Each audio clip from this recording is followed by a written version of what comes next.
Hello students, welcome back to our channel. आज की class में हम लीव सैलरी का कंसेप्ट कवर करेंगे। अगर कोई भी एम्प्लॉय अपनी रिटायरमेंट के टाइम पर अपनी एक्यूमुलेटेड लीव को एनकैश कराता है तो जो भी अमाउंट उसको रिसीव होगा उसकी टैक्सेबिलिटी क्या होगी वो हम आज की क्लास में देखेंगे। तो हम आज की क्लास शुरू करते हैं।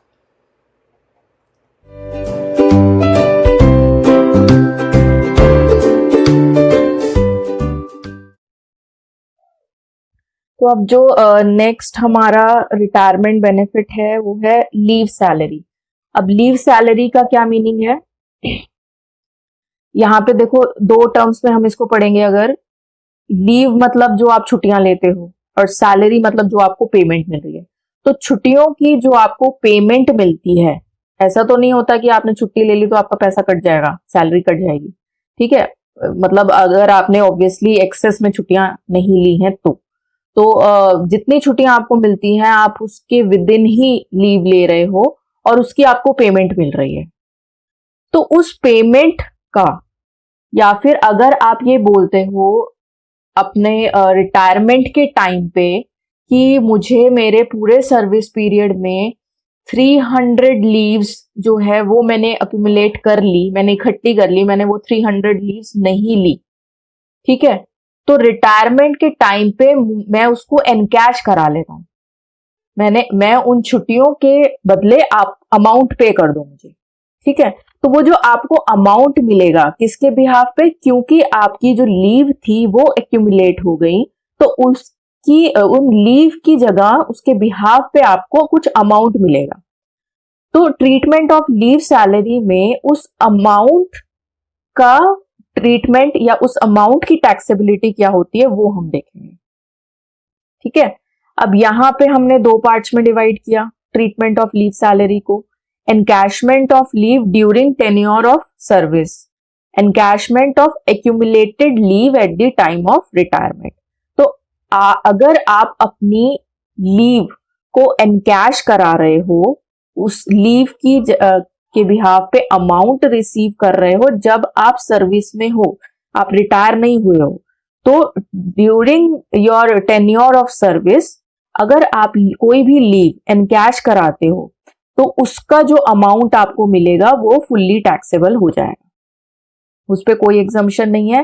टेन्योर के टाइम पे अगर आपने एनकैशमेंट लिया लीव सैलरी का तो उस केस में वो अमाउंट इज फुल्ली टैक्सेबल।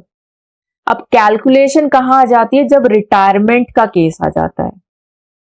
अगर रिटायरमेंट के टाइम पे आपकी जितनी भी एक्यूमुलेटेड लीव थी उसको आपने एनकैश कराया, एनकैश का सिंपल मीनिंग कि एक्यूमुलेटेड लीव की जगह आपने बोल दिया कि ये मेरी सारी लीव इकट्ठी हुई है, इसकी जगह आप मुझे अमाउंट पे कर दो, वो एनकैशमेंट है, ठीक है। तो एनकैशमेंट आप करा रहे हो अपनी एक्यूमुलेटेड लीव का eight the time of retirement. तो हमने दो पार्ट्स में डिवाइड किया, government employees and other employees. Government employees mean employees of central and state government. तो अगर गवर्नमेंट एम्प्लॉयज रिटायरमेंट के टाइम पे एक्यूमुलेटेड लीव एनकैश कराते हैं तो उनके लिए फुल्ली एग्जाम्प्ट है, ठीक है। यहां पे देखो encashment of leave during tenure of service, इस केस में कोई कैटेगरी नहीं है एम्प्लॉयज की, ये तो सबके लिए फुल्ली टैक्सेबल है। लेकिन अगर रिटायरमेंट के टाइम पे आप एनकैश करा रहे हो तो उस केस में गवर्नमेंट एम्प्लॉयज के लिए वो अमाउंट जो उन्हें एनकैश करा के मिलेगा रिटायरमेंट के टाइम पे वो फुल्ली एग्जम्प्ट होगा। अब अदर एम्प्लॉयज के केस में हमारे पास जैसे हम कंडीशंस देखते आए हैं कि कुछ कंडीशंस होती हैं, हर कंडीशन में से हम अमाउंट निकालते हैं, उसमें से जो मिनिमम अमाउंट होता है वो आपकी एग्जम्प्टेड वैल्यू होती है, ठीक है। तो अदर एम्प्लॉयज के केस में हमारे पास चार कंडीशंस है, चार कंडीशंस में से जो भी मिनिमम वैल्यू होगी वो आपकी एग्जम्प्टेड वैल्यू होगी। टोटल में से लेस कर देंगे, टोटल एनकैशमेंट जो भी मिला होगा उसमें से लेस कर देंगे तो आपकी टैक्सेबल वैल्यू आ जाएगी, ठीक है। तो अभी ये चार कंडीशंस हम देखते हैं कि चार कंडीशंस कैसे आप वैल्यू फाइंड आउट करोगे। अब ये फोर कंडीशंस क्या कह रही हैं। First condition is leave encashment actually received. तो जितना भी अक्यूमुलेटेड लीव को एनकैश करा के आपको अमाउंट मिला होगा तो वो फर्स्ट कंडीशन में अमाउंट आ जाएगा। ठीक है, जो भी लीव एनकैशमेंट एक्चुअली रिसीव हुआ है यहाँ पे वो अमाउंट आ जाएगा। बी पॉइंट में बोल रहा है 10 मंथ्स एवरेज सैलरी। अब ये एवरेज सैलरी का मीनिंग वही है जो हमने ग्रेचुटी के केस में किया था। ठीक है, अभी हम इसका मीनिंग दोबारा से देख लेंगे एवरेज सैलरी क्या है। फिर आपका थर्ड में जैसे हमारा ग्रेचुटी में एक फिक्स्ड लिमिट थी तो यहाँ पे हमारे लिए फिक्स्ड लिमिट है 3 लाख। अगर कोई एग्जाम्पशन अवेल की है तो वो ये 3 लाख में से लेस हो जाएगा। तो फर्स्ट 3 पॉइंट्स जो हैं ये तो सिंपल है, यहाँ पे तो सिर्फ आपने अमाउंट्स लिखना है। Leave encashment actually received, 10 months की एवरेज सैलरी निकाल के इंटू 10 कर देंगे तो 10 मंथ्स की एवरेज सैलरी आ जाएगी। 3 लाख की फिक्स्ड लिमिट, अगर कोई एग्जाम्पशन है तो इसमें से लेस कर दिया तो सी पार्ट का वैल्यू आ जाएगी। अब मेन जो कैलकुलेशन आती है वो है डी पार्ट। अब यहां की कैलकुलेशन कैसे करनी है वो ध्यान से आप देखो। डी कंडीशन का एक फिगर निकालने के लिए हम कुछ फॉर्मेट में कैलकुलेशन करेंगे। ठीक है, जो फाइनल वैल्यू आएगी उसके लिए हमें कुछ फॉर्मेट फॉलो करना है। फॉर्मेट क्या है? सबसे पहले लिखनी है आपको टोटल लीव। ठीक, टोटल लीव आप कैसे लिखोगे? According to 30 days leave for every completed year of service. अब ये 30 डेज जो है ये फिक्स है, ये कंपनी के अकॉर्डिंग नहीं है। हो सकता है कंपनी आपको 40 डेज की लीव देती हो सकता है कंपनी आपको 20 डेज की लीव देती हो एक साल में। ठीक, लेकिन आपने यहां पे लिखना है according to 30 days leave for every completed year of service. इसका मतलब अगर आपके सर्विस ईयर सपोज 25 ईयर्स है, कंप्लीटेड ईयर ऑफ सर्विस जो है ये 25 ईयर्स है। ठीक है, तो आप यहां पे क्या लिखोगे? 30 इंटू 25। टोटल लीव जो है वो आपकी क्या हो जाएगी? 30 इंटू 25 करके। तो 30 डेज की लीव एक साल में, कंप्लीटेड ईयर ऑफ सर्विस हुए आपके 25, तो 30 इंटू 25 करके टोटल लीव एक वैल्यू आ जाएगी आपके पास। ठीक है, यहां पे हम कोई अमाउंट नहीं निकाल रहे हैं, रुपीज में नहीं है हमारे पास अमाउंट। जो भी वैल्यू आपकी निकलेगी वो आपके डेज निकल रहे हैं, ईदर डेज निकल रहे हैं या फिर मंथ निकलेंगे। मंथ में आपको निकालना है। ठीक है, इसमें से अब ये जो टोटल लीव आपने लिखी, यहां पे तो ध्यान रखना है कि 30 डेज के अकॉर्डिंग ही होगा। इसमें से लेस कर दोगे लीव अवेल्ड, यानी कंपनी के रूल्स के अकॉर्डिंग कितनी लीव आपने अवेल कर ली, कितनी लीव आप ले चुके हो, वो आपने टोटल लीव में से लेस कर देना है। अब यहां से लेस करने के बाद जो वैल्यू आएगी ये आपकी वैल्यू आएगी अनअवेल्ड लीव। अब ये हमेशा आपको ध्यान में रखना है कि ये मंथ में आना चाहिए। तो अगर आपको डेटा डेज में प्रोवाइड किया गया है कि आपने 240 डेज लीव ली है तो आप उसे इधर या तो टोटल लीव और लीव अवेल्ड यहीं पे आप मंथ्स में कैलकुलेट कर लो, तो फाइनल वैल्यू ऑब्वियसली आपकी मंथ में आएगी। अगर आप सारी वैल्यूज जो हैं वो डेज में कैलकुलेट कर रहे हो तो एंड में आके आपको ये अनअवेल्ड लीव को मंथ में कन्वर्ट करना पड़ेगा, लेकिन ये वैल्यू आपकी मंथ में ही होनी चाहिए। अनअवेल्ड लीव जो आपकी आएगी वो मंथ में ही फाइनल वैल्यू आनी चाहिए। ठीक है, तो या तो सारा डेज में निकाल के फिर मंथ में कन्वर्ट करो या फिर शुरू से ही आप मंथ में निकालो तो फाइनल वैल्यू भी आपकी मंथ में आएगी। अब ये जो मंथ में आपकी अनअवेल्ड लीव आई उसको आप एवरेज सैलरी से मल्टीप्लाई कर दोगे। जैसे ही आपने अनअवेल्ड लीव जो मंथ में लिखा हुआ आया है उसको आपने एवरेज सैलरी से मल्टीप्लाई किया तो आपका डी पॉइंट की फिगर आ जाएगी।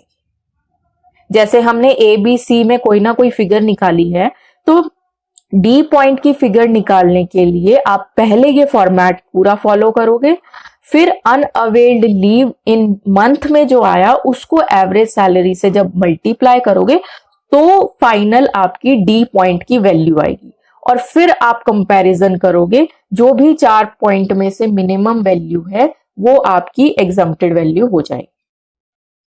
ठीक है, अब यहां पे एवरेज सैलरी का मीनिंग क्या है वो आप देखो।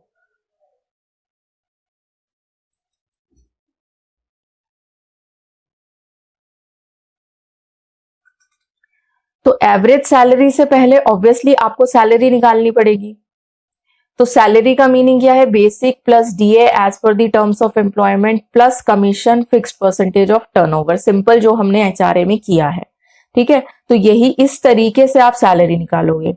एवरेज सैलरी क्या है? Average salary of 10 months immediately preceding the retirement.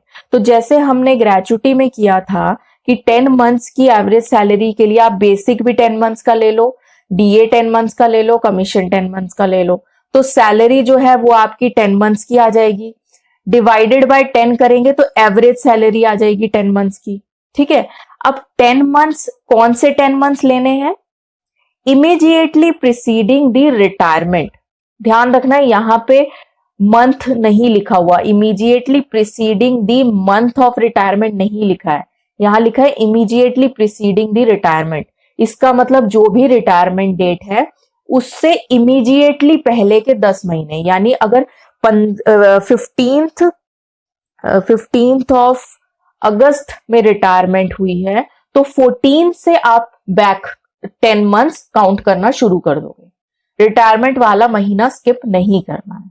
ठीक है, तो जो भी आपकी एवरेज सैलरी आएगी उसको इंटू 10 आप कर दोगे बी पॉइंट में, बी वाले पॉइंट में जब 10 मंथ्स एवरेज सैलरी निकालनी है तो जो भी एवरेज सैलरी आएगी आपकी इंटू 10 कर दोगे तो बी वाले पॉइंट का आंसर आ जाएगा। ठीक है, अब यहां पे आपको बी पॉइंट निकालते टाइम क्या ध्यान रखना है? जब हम एवरेज सैलरी निकालते हैं तो हम सैलरी को डिवाइडेड बाय 10 करते हैं तो हमारी एवरेज सैलरी आती है। तो जब बी पॉइंट में आप वैल्यू निकाल रहे हो तो यहां पे क्या होगा? 10 multiply by average salary. Average salary आपने कैसे निकाली? Salary divided by 10। तो होता क्या है, ये जो 10 और 10 मल्टीप्लाई हो रहा है और 10 डिवाइड हो रहा है, तो ये जो इफेक्ट है वो खत्म हो जाता है। तो बच्चे यहां पे गड़बड़ कर देते हैं।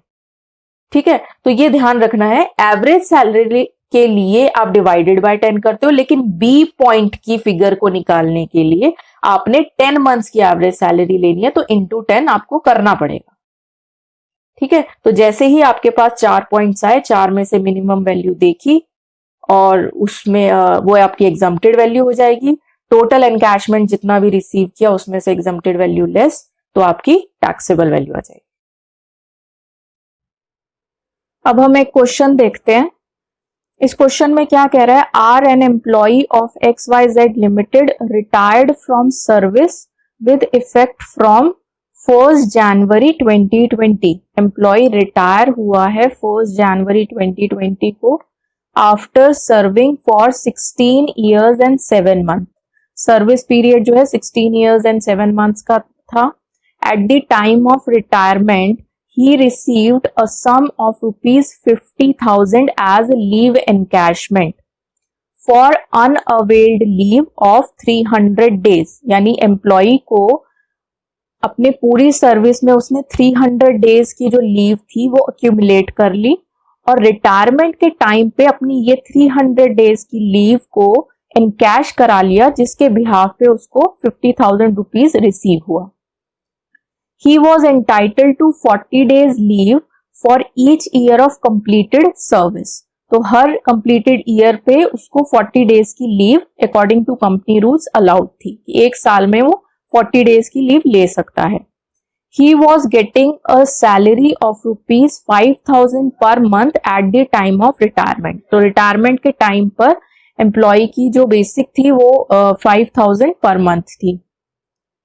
He received increment of rupees 500 with effect from 1st July 2019। 1st जुलाई 2019 को 19 से एम्प्लॉय की सैलरी में 500 रुपीज का इंक्रीमेंट हुआ। तो यहाँ पे आपको ये ध्यान रखना है कि अगर रिटायरमेंट के टाइम पर यानी 1 जनवरी 2020 तक अगर उसकी सैलरी 5,000 पर मंथ थी और ये जुलाई में 1 जुलाई 2019 से इंक्रीमेंट लगा है 500 का, यानी 1 जुलाई 2019 से 500 का इंक्रीमेंट लगने के बाद रिटायरमेंट तक उसकी जो सैलरी थी वो 5000 पर मंथ हो गई। इसका मतलब इस डेट से पहले 1 जुलाई 2019 से पहले उसकी सैलरी जरूर 4500 रही होगी, है ना। इस डेट से पहले बिफोर 1 जुलाई 2019 उसकी सैलरी 4500 पर मंथ होगी। तभी तो 1 जुलाई को 500 का इंक्रीमेंट इसमें ऐड हुआ और उसकी सैलरी 5000 हो गई। ठीक है, 5000 पर मंथ हुई, तभी तो लिखा है कि रिटायरमेंट के टाइम पे, रिटायरमेंट कब हुई 1 जनवरी 2020, तो रिटायरमेंट के टाइम पे उसकी सैलरी 5000 पर मंथ थी। इंक्रीमेंट जुलाई 2019 में लगा है, इसका मतलब इस डेट से पहले उसकी सैलरी 4500 पर मंथ थी। ठीक है, अब हमें फाइंड आउट करना है लीव एनकैशमेंट का एग्जम्प्टेड अमाउंट, जो भी होगा एग्जम्प्टेड वैल्यू होगी, वो हमें इस क्वेश्चन में फाइंड आउट करनी है। तो जो भी हमें अवेलेबल इंफॉर्मेशन दे रखी है उससे हम एग्जम्प्टेड वैल्यू फाइंड आउट करने की कोशिश करते हैं कि क्या वैल्यू आएगी। तो यहां पे हमारे पास, अभी मैंने आपको बताया कि 4 कंडीशंस हैं हमारे पास, और 4 कंडीशन में से मिनिमम वैल्यू जो होगी वो आपकी एग्जम्प्टेड वैल्यू बन जाएगी। तो हम वो 4 कंडीशंस देखते हैं। फर्स्ट कंडीशन हमारी होती है actual leave encashment received, actual amount जो आपने रिसीव किया है। तो 50,000 आपने रिसीव किया है एम्प्लॉय ने, तो यहां पे तो आपका 50,000 आ जाएगा फर्स्ट कंडीशन में। सेकेंड कंडीशन होती है 10 मंथ्स की average salary, 10 months average salary. अब ये सेकेंड पॉइंट की वैल्यू निकालने से पहले मेरे पास सैलरी होनी चाहिए, और फिर उसके बाद एवरेज सैलरी, और फिर मैं उसको 10 से मल्टीप्लाई करूंगी, तब जाके मेरा सेकेंड पॉइंट की वैल्यू आएगी। ठीक है, तो सेकेंड पॉइंट के लिए मैं यहां पे साइड में कैलकुलेशन कर देती हूँ सेकेंड पॉइंट की। सेकेंड पॉइंट के लिए आपको सबसे पहले तो सैलरी निकालनी है और फिर उसके बाद एवरेज सैलरी निकालनी है। अब यहाँ पे लीव एनकैशमेंट के केस में सैलरी की डेफिनेशन क्या होती है, अभी हमने देखी, सेम जो आपकी एचआरए वाली होती है, मतलब बेसिक, डीए रिटायरमेंट बेनिफिट वाला पार्ट, और कमीशन फिक्स्ड परसेंटेज। यहाँ पे हमारे पास क्वेश्चन में कमीशन या फिर डीए तो नहीं है, हमारे पास सिर्फ बेसिक है, तो हम बेसिक ले लेंगे। लेकिन कितने मंथ्स की बेसिक हमें यहाँ पे लेनी है, 10 मंथ्स की। और कौन से 10 मंथ्स, इमीडिएटली प्रिसीडिंग दी रिटायरमेंट, यानी जब रिटायरमेंट हुई 1 जनवरी 2020 को, तो इससे इमीडिएटली पहले, यानी 31 दिसंबर से आप बैक 10 मंथ्स शुरू हो जाओगे। इसका मतलब ये आपके 10 मंथ्स हो जाएंगे मार्च 2019 टू दिसंबर, ये आपके 10 मंथ्स हो गए इमीडिएटली प्रिसीडिंग द रिटायरमेंट।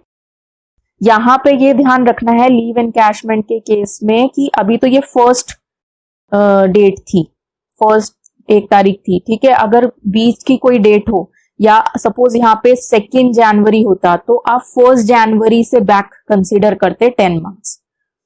ठीक है, तो मार्च 2019 से लेके दिसंबर 2019 तक ये आपके 10 मंथ्स हो गए। तो इन 10 मंथ्स में सैलरी क्या होगी वो आपने देखना है। और सैलरी की डेफिनेशन मतलब basic, DA, retirement benefit plus commission. DA और कमीशन यहाँ पे है नहीं, तो हम सिर्फ बेसिक कंसिडर करेंगे। तो बेसिक हमें देखनी है इन 10 मंथ्स में कितनी थी। ठीक है, अब इन 10 मंथ्स में अगर हम देखें तो जुलाई में, जो मैंने अभी ये कंसेप्ट आपको बताया कि जुलाई में इंक्रीमेंट लगा है, इंक्रीमेंट लगने के बाद 5000 उसकी eight the time of retirement हुई। इसका मतलब जुलाई से पहले 4500 पर मंथ थी। तो इस पीरियड में इसका मतलब मार्च, अप्रैल, मई एंड जून, इन 4 मंथ्स के लिए सैलरी जो है वो 4500 पर मंथ थी, बेसिक सैलरी। तो 4500 इंटू 4 कहां से आया, मार्च, अप्रैल, मई और जून। ठीक है, ये 4 मंथ्स की आपकी ये हो गई। यहाँ पे ध्यान रखना है, प्रीवियस ईयर मत कंसिडर करने लग जाना यहाँ पे। ये जो हम निकाल रहे हैं तो हमें ये अप्रैल से शुरू नहीं करना है, हमें सीधा 10 मंथ्स देखने हैं from the date of retirement, preceding from the date of retirement, कोई सी भी 10 मंथ्स। अब वो प्रीवियस ईयर में भी कवर हो सकते हैं और हो सकता है प्रीवियस ईयर में कवर ना हो, तो वो मैटर नहीं करता। तो इन 4 मंथ्स में हमारी बेसिक सैलरी 4500 पर मंथ थी, प्लस जुलाई से लेके दिसंबर तक, जुलाई, अगस्त, सितंबर, अक्टूबर, नवंबर और दिसंबर, इन 6 मंथ्स के लिए बेसिक थी 5000। तो 5000 इंटू 6 कर देंगे तो ये आपकी 10 मंथ्स की सैलरी आ जाएगी। तो ये आ जाएगा आपका 18,000 प्लस 30,000। ठीक है, ये हो गया आपका 48,000। ये तो अभी आपकी सैलरी आई है। अब मुझे निकालनी है एवरेज सैलरी।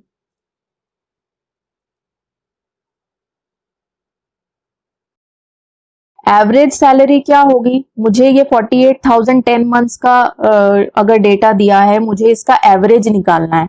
तो 48,000 डिवाइडेड बाय 10 कर देंगे तो 4800 आपकी एवरेज सैलरी आ गई। अब सेकंड पॉइंट की वैल्यू निकालने के लिए एवरेज सैलरी जो आई है उसको 10 से मल्टीप्लाई कर देंगे, 10 मल्टीप्लाई बाय 4800।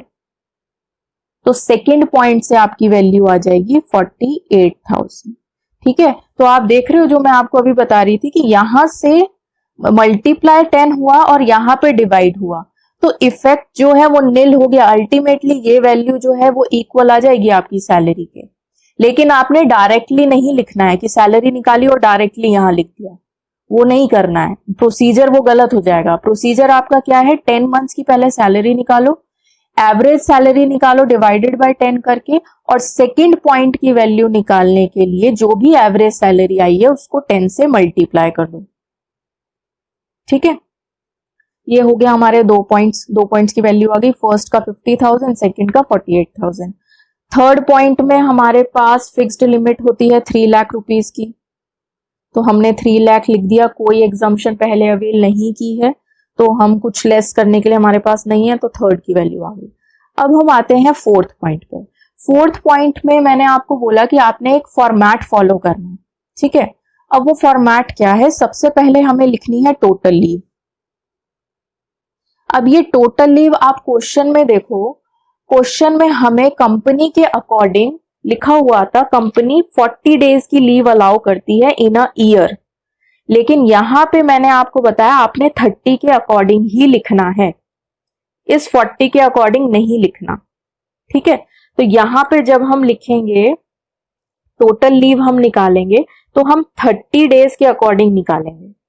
तो 30 डेज की लीव इन अ ईयर और फॉर कंप्लीटेड ईयर्स आपने लेने हैं। तो कंप्लीटेड ईयर ऑफ सर्विस था आपका 16 ईयर्स, 16 ईयर्स एंड 7 मंथ्स है, हमें कंप्लीटेड ईयर्स लेने हैं। तो कंप्लीटेड ईयर तो आपके 16 ईयर्स हुए, तो यहां पे हम 30 इंटू 16 कर देंगे। ठीक है, एक साल में 30 डेज की लीव और पूरे 16 ईयर्स में इंटू 16। ठीक है, तो ये आप हमेशा ध्यान रखना है कि अगर ये डिफरेंट होता है, ये 40 डेज है या 50 डेज या 20 कुछ भी हो, यहाँ पे टोटल लीव जो है आपने according to IT rules specified है कि 30 डेज के अकॉर्डिंग हम कैलकुलेशन करेंगे। तो 30 इंटू 16 ये हो गया आपका 480 डेज। अब ये डेज में आया है, मैंने बोला था कि आपने फाइनल जो वैल्यू आएगी वो आपकी हमेशा मंथ में आएगी। अब यहाँ पे हमें देखो बाकी जो इंफॉर्मेशन है, जैसे अनअवेल्ड लीव हमें 300 डेज दिया है, तो ये डेज में दिया हुआ है। तो अभी हम ऐसा कर सकते हैं कि सारा डेज में निकाल लें, एंड में जाके हम उसको कन्वर्ट कर लेंगे। अदरवाइज हमें फिर इसको पहले मंथ में कन्वर्ट करना पड़ेगा, इसको भी मंथ में कन्वर्ट करना पड़ेगा। तो जो भी इजी वे हो, कि पहले मंथ में कन्वर्ट करना इजी है तो पहले मंथ में कन्वर्ट कर लो, अगर बाद में इजी कन्वर्ट करना इजी है तो हम बाद में करेंगे। जैसे इस क्वेश्चन के अकॉर्डिंग हमारे लिए बाद में मंथ में कन्वर्ट करना इजी है तो हम बाद में कन्वर्ट करेंगे। अब ये हमारा टोटल लीव आ गया 480 डेज का। अब इसमें से हम लेस कर देते हैं लीव अवेल्ड। अब ये लीव अवेल्ड कौन सी होती हैं? अकॉर्डिंग टू कंपनी रूल्स, यानी कंपनी के रूल्स के अकॉर्डिंग। कंपनी रूल्स का मतलब है कंपनी हमें 40 डेज की लीव अलाउ करती थी एक साल में, तो इस कंपनी के रूल के अकॉर्डिंग हमने कितनी लीव ले चुके हैं वो हमें यहां पे लेस करनी है। अब क्वेश्चन में हमें कहीं पे भी लीव अवेल्ड नहीं दिया, हमें तो एक इंफॉर्मेशन दे दी कि टोटल कंपनी जो है एक साल में 40 डेज की लीव अलाउ करती है। दूसरी इंफॉर्मेशन हमें दे दी कि अनअवेल्ड लीव एम्प्लॉय की 300 डेज है, अवेल्ड नहीं दिया। तो अगर हमें टोटल दिया है और हमें अनअवेल्ड दिया हुआ है अगर, तो हम इजीली अवेल्ड निकाल सकते हैं कंपनी के रूल्स के अकॉर्डिंग।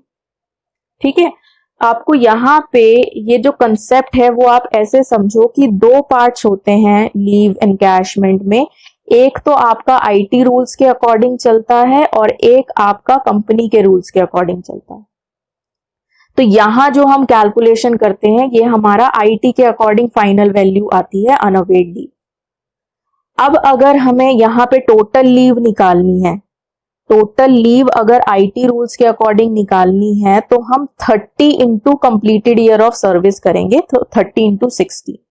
अगर हमें कंपनी के रूल्स के अकॉर्डिंग टोटल लीव निकालनी है तो उस केस में कंपनी हमें 40 डेज की लीव दे रही है, प्रोवाइड कर रही है एक साल में, तो 40 into completed year of service ये हम लिखेंगे। तो ये कंपनी के अकॉर्डिंग टोटल लीव है, ये आईटी के अकॉर्डिंग टोटल लीव है। तो यहां जो हम लिखते हैं ये हमारा आईटी के अकॉर्डिंग जाता है 480 डेज के हिसाब से, 30 डेज के हिसाब से। ठीक है, लेकिन यहाँ पे जो अवेल्ड है वो हमारा ये कंपनी के अकॉर्डिंग जाएगा। तो अगर कंपनी के अकॉर्डिंग हमें टोटल लीव पता है एक साल में 40 डेज की, तो पूरा कंप्लीटेड ईयर ऑफ सर्विस है हमारा 16 ईयर्स, तो हाँ यहां से हम 40 इंटू 16 करके हम पूरे साल की निकाल सकते हैं पूरे हमारे कंप्लीटेड ईयर ऑफ सर्विस में। तो ये हमारी आ जाएंगी 640 डेज।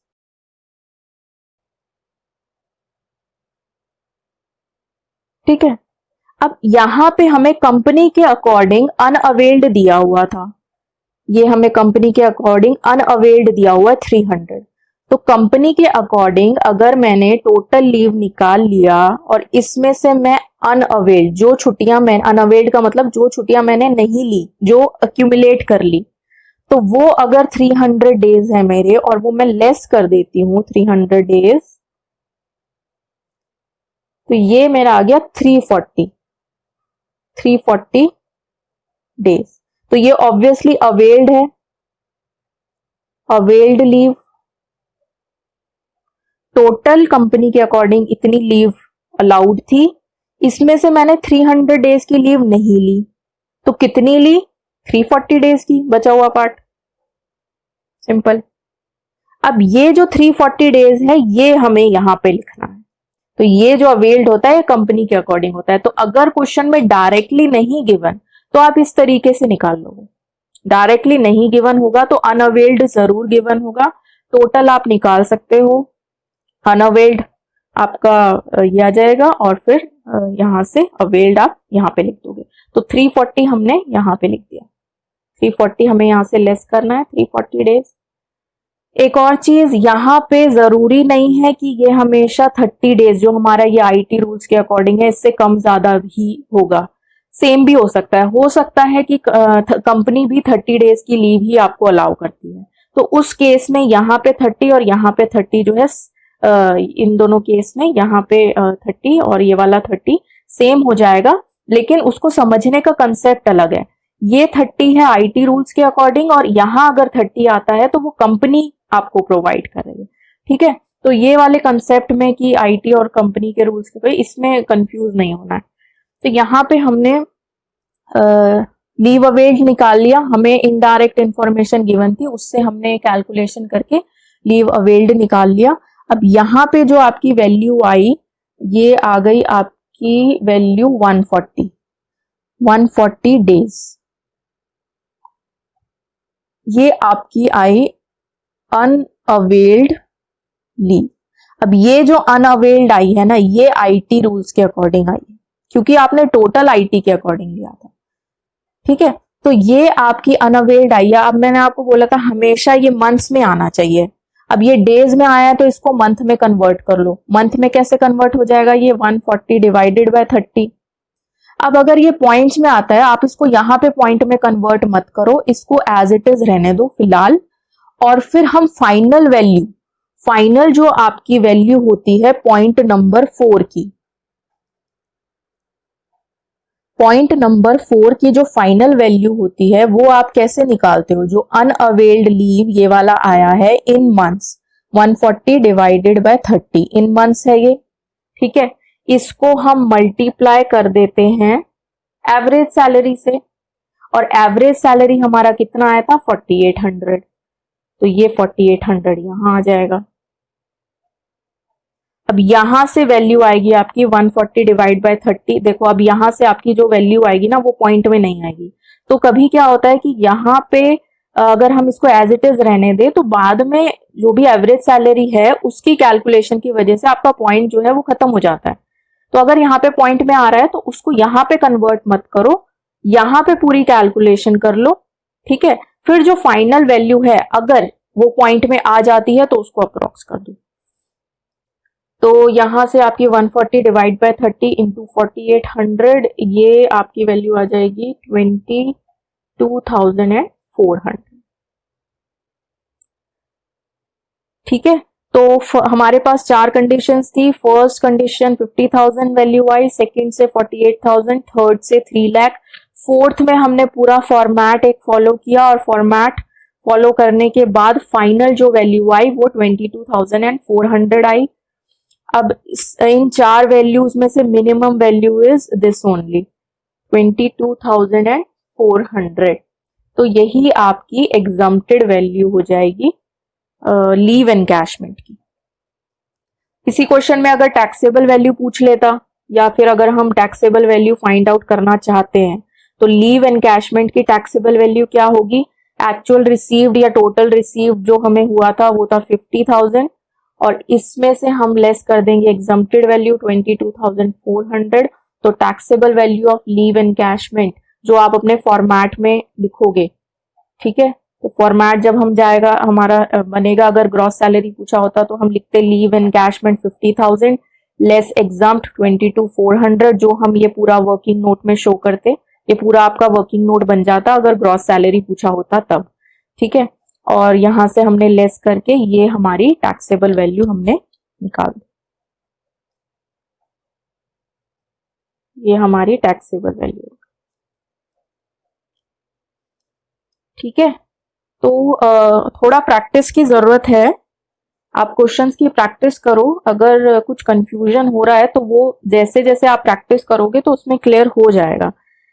ज्यादातर आपका क्वेश्चन इसी तरीके से बन जाता है कि आपको डायरेक्टली, आप अगर ये सोचो कि डायरेक्टली आपको लीव अवेल दे दिया जाए और क्वेश्चन बहुत इजी तरीके से आप सॉल्व कर दो, तो डायरेक्टली तो मुश्किल ही दिया जाता है, थोड़ा सा बच्चों की परेशानी बढ़ाने के लिए। ये जो इनडायरेक्ट वे है कि आपको अवेल्ड ना देके अनअवेल्ड लीव दे दिया जाएगा, तो उससे आप कैसे ये अवेल्ड लीव निकालोगे ये मैंने आपको इस क्वेश्चन में बता दिया। इस तरीके से ये तरीका फॉलो करके आप ये अवेल्ड लीव निकाल लोगे, फिर टोटल में से लेस करके, क्योंकि यहाँ पे जो कैलकुलेशंस है ना 4 कंडीशंस में, मेन कैलकुलेशन जो गड़बड़ हो जाती है, गलती हो जाती है ना, वो यहीं पे होती है 4th पॉइंट में। इधर 4th पॉइंट में या फिर 2nd पॉइंट में अगर गड़बड़ हो सकती है, तो बाकी तो कुछ है ही नहीं, बाकी तो आपने अमाउंट्स लिखना है। ठीक है, तो पहली चीज जो आपने ध्यान रखनी है, एक तो जो ये मैंने 10 मंथ्स का कंसेप्ट बताया है कि 10 से मल्टीप्लाई 10 से डिवाइड होके इफेक्ट जरूर निल हो जाता है, लेकिन आपने ये फॉलो करना है 10 इंटू एवरेज सैलरी, क्योंकि ये जो हम ये पूरा जो कैलकुलेशन हम करते हैं ये एवरेज सैलरी की डेफिनेशन है कि 10 मंथ्स एवरेज सैलरी की definition is 10 months average salary, इसलिए हमें ये पूरा फॉलो करना पड़ता है। फिर एवरेज सैलरी जो आएगा इंटू 10 करके ये वैल्यू आ गई। और फोर्थ पॉइंट में आपने ये फॉर्मेट बनाना है, ठीक है। फॉर्मेट से आपका इजी तरीके से सॉल्व हो जाएगा। ओके, तो हम अभी क्लास को हम यहीं पे फिनिश कर रहे हैं। अब हम नेक्स्ट क्लास में मिलेंगे। अगर आपको आज का वीडियो अच्छा लगा हो तो do like, share and subscribe to our YouTube channel और press bell icon for notifications. तो नेक्स्ट क्लास में हम मिलते हैं। Okay, bye bye.